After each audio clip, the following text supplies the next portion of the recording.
If you've been keeping an eye on events in the Middle East lately, you'll be aware of the protests that have happened in Iran starting in December. It's difficult to get accurate numbers, but possibly several thousand arrests.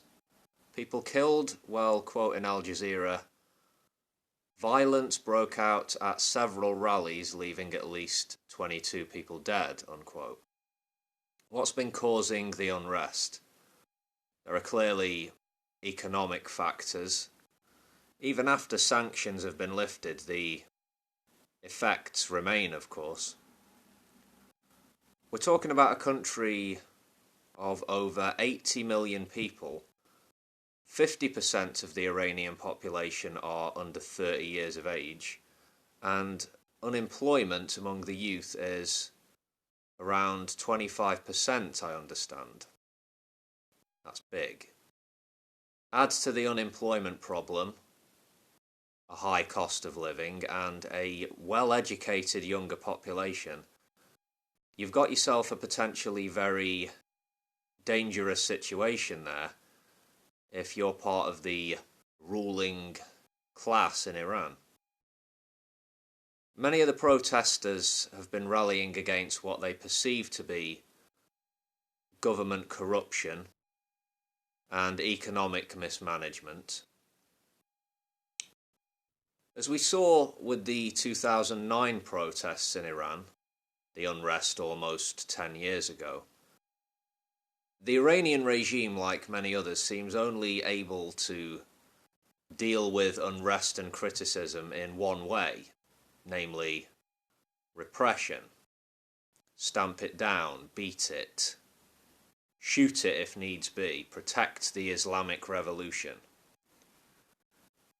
Thankfully, I only have to imagine what it could be like to live in a theocratic dictatorship, but for many poor folks, it's a sad reality. All this unrest is poison economically. Yeah, wealthy foreign investors are going to be far more reluctant to spend money and resources in unstable regions like Iran, obviously. So long term, that's going to hurt you. What are the voices of the regime saying, the mouthpieces of the regime, if you will? Well, the finger is pointed at external enemies, of course. It's the Israeli scum, it's the American pig dogs, it's the Saudis, looking to sow dissent and back the forces of disorder as they do. That's the narrative.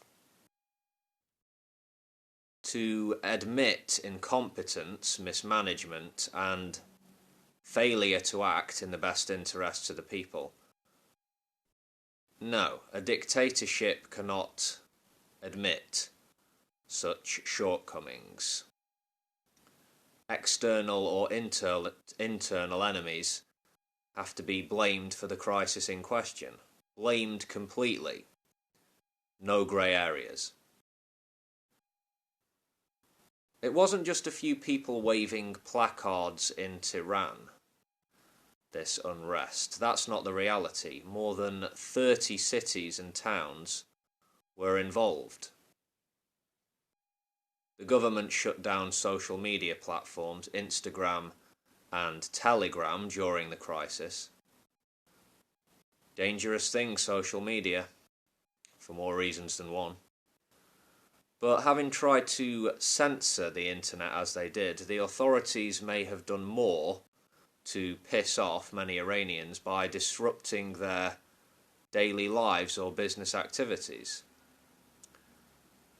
I suppose the more tech-savvy Iranians, whether involved in anti-government activity or not, are able to evade the censors sometimes, but the authority surely holds the upper hand there. Several days ago, the head of Iran's Islamic Revolutionary Guards Corps declared, quote, "the end of the sedition."